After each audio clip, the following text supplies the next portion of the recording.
ABC News World Headquarters in New York. This is World News Tonight with David Muir. Good evening, and it's great to have you with us here on a very busy Tuesday night. And we begin tonight with the economy. The Dow dropping nearly 500 points today, down more than 1,300 points in 2 days. President Trump late today in front of cameras, pushing forward with his tariffs, dismissing concerns about the plunging markets. And tonight, tariffs on all steel and aluminum imports into the U.S. will face 25% tariffs as of midnight tonight. The Dow closing down 478 points today to close at 41,433. It comes after the worst one-day loss of the year yesterday, and over 2 days, a loss of more than 1,300 points. President Trump breaking his silence on the market chaos today, saying it doesn't concern him. He did express concern for Elon Musk at the White House, whose Tesla stock has plunged 39% so far this year.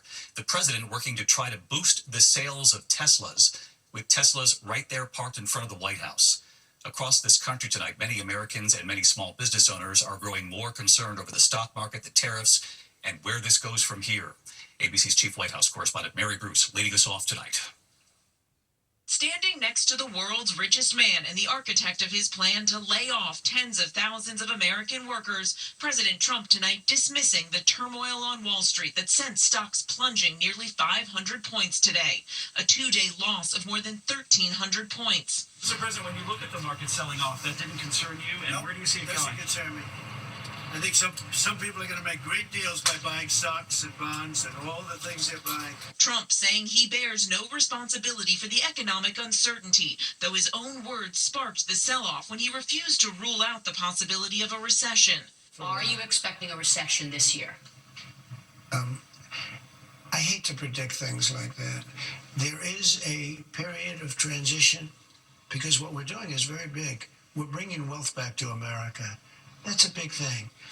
And there are always periods of, it takes a little time. But I think it should be great for us. But today, when pressed by our Karen Travers, a very different answer. Do you think there will be a recession? I don't see it at all. I think this country's going to boom. But as I said, I can do it the easy way or the hard way. The hard way to do it is exactly what I'm doing, but the results are going to be 20 times greater. Trump today dismissing the concerns of many Americans deeply unsettled by his new trade war.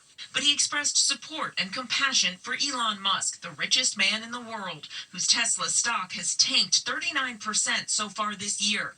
Musk's company losing about $700 billion in market value. The president today inviting Musk to pitch his luxury cars on the White House lawn, announcing he's buying one himself. What's your best of these cars? What do you think? Well, the car that I drive is the Model S. Which is that one? The red one in the middle. I like that. Yeah. But while Trump was boosting Musk at the White House, on Main Street, many American small businesses now bracing for the next phase in the president's trade war. Tonight at midnight, new 25% tariffs on aluminum and steel are set to go into effect. Economists say American businesses will pay the costs of those tariffs. Like Highwire Brewery in Asheville, North Carolina, where Adam Charnack says he expects prices to rise on the aluminum cans he needs for his beer.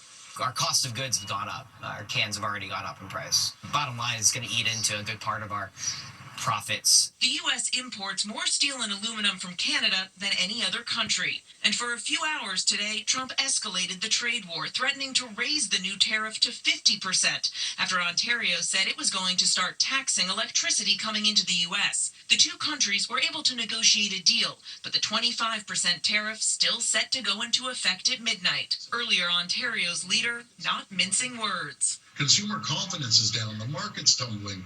There's going to be plants closed in the U.S. Assembly plants will shut down because they won't have the aluminum, or they'll be paying 2-3 times as much. This is absolute chaos created by one person, and that's Donald Trump.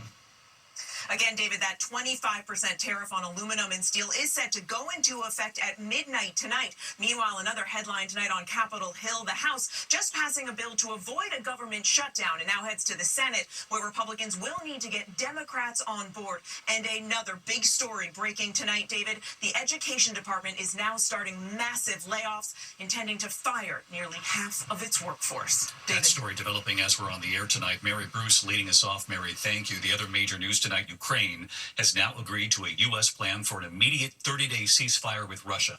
Secretary of State Marco Rubio leading the negotiations, but of course the question tonight, will Vladimir Putin agree to this?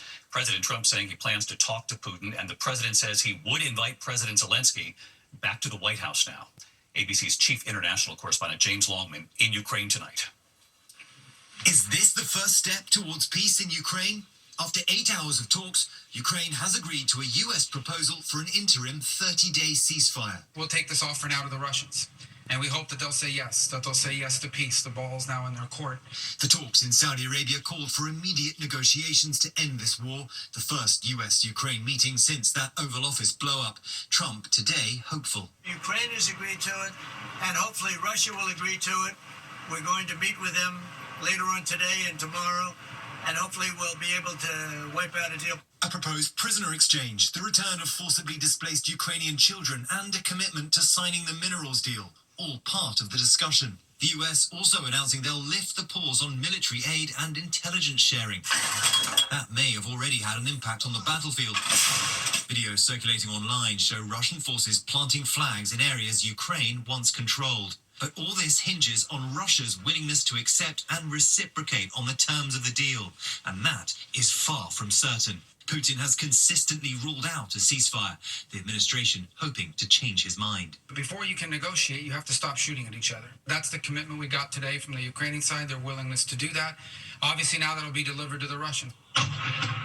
Hours before today's meeting, Ukraine launched the biggest drone attack of this war so far, reaching all the way to Moscow, injuring at least 20 people. And tonight comes word that Trump's envoy, Steve Witkoff, is headed to Russia to try to get Putin to agree to the ceasefire.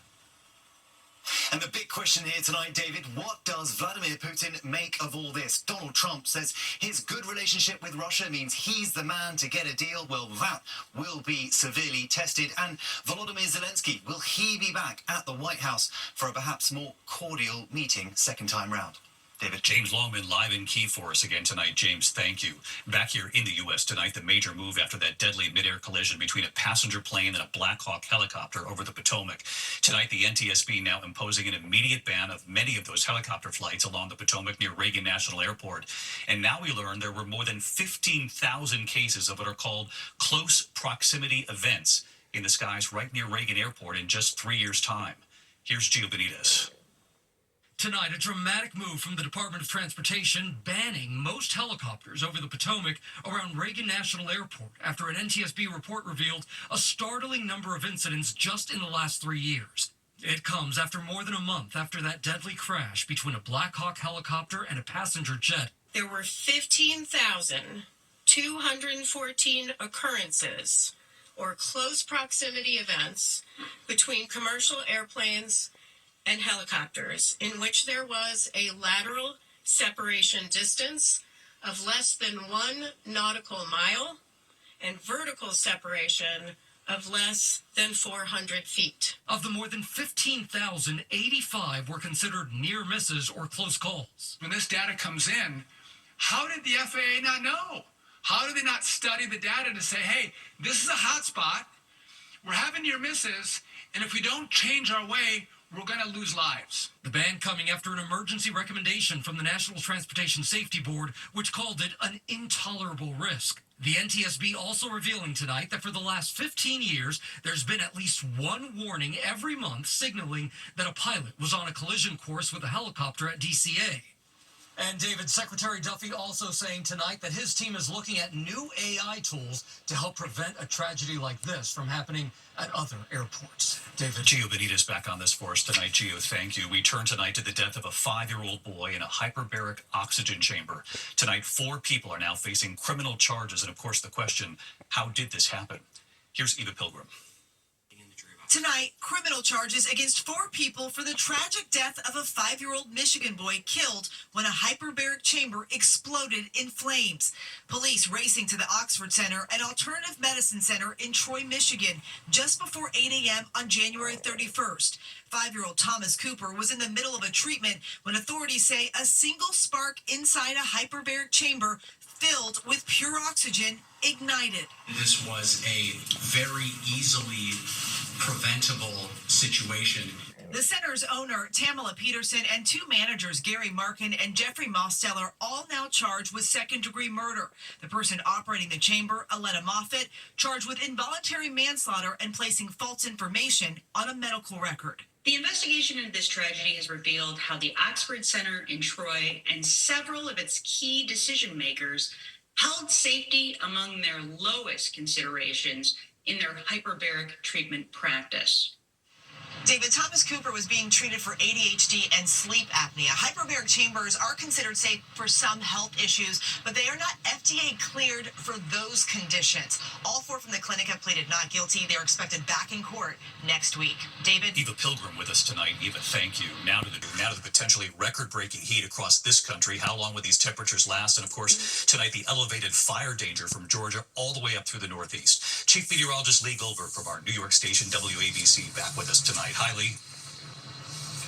Hey, David, a taste of late April here in the Northeast, but as you said, the underlying issue, the dryness, the gusty winds, the low humidity, the fire danger elevated. The humidities will come up tomorrow in the Northeast, but remain a little elevated over the South. Warmer temperatures in the eastern half of the country, they're going to last into the weekend. Minneapolis could be 73 by Friday. Detroit could flirt with 70 degrees. A little step back in D.C. and New York the next couple of days, then we climb into the weekend. Then the West Coast, another cross-country storm.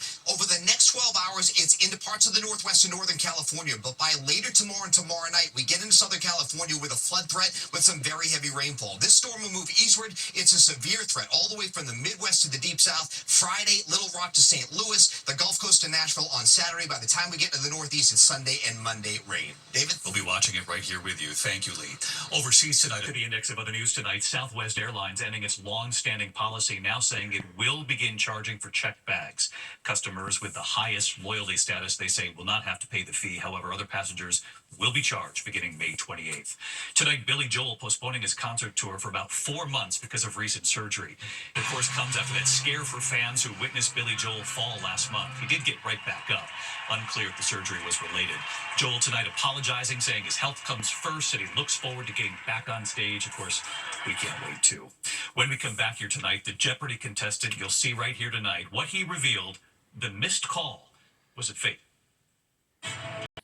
Finally tonight here, America Strong, the Jeopardy contestant who missed the call, but maybe it was meant to be. He is the Jeopardy contestant who waited years for this moment. This is Jeopardy! New contestant Harvey Silkovitz, a Manhattan lawyer originally from West Orange, New Jersey. And immediately, Harvey started winning. What is a Sierra Madre? Right. Getting the very first question right, and he kept going. What is Asuncion? That's correct. Who is Ozzie Smith? Good for 1,000. What is a crown? That is the crown of the tooth, and you are off and running. But here's what we didn't know. It turns out Jeopardy producers reached out to Harvey, calling him 6 years ago to be on the show. Harvey missed the call, and by the time he got the voicemail, it was too late. Just months after that call, he was diagnosed with Parkinson's. Been a long-time dream of mine to get here. And in 2019, I was diagnosed with Parkinson's. Oh, wow. But I continued chasing the dream, and now here I am. Look at that. Congratulations. After that diagnosis and missed call, Harvey wondered if he would ever get that chance. And he did. What is Start Your Engines? Yes. What is St. Basil's? Correct for 2,000. What is Marino? Right again. Harvey going on to win the night. Very impressive. $23,600. And Harvey, you're a Jeopardy champion. And right here tonight, Hey, David. Harvey Silkovitz, before he competes again tonight. I was hoping that just seeing someone with Parkinson's putting themselves on the line would inspire other people with Parkinson's or chronic diseases in general. I heard from so many people how inspired they are by my story, and it's truly gratifying. You are an inspiration, Harvey. We'll be watching you tonight. I'll see you tomorrow. Good night.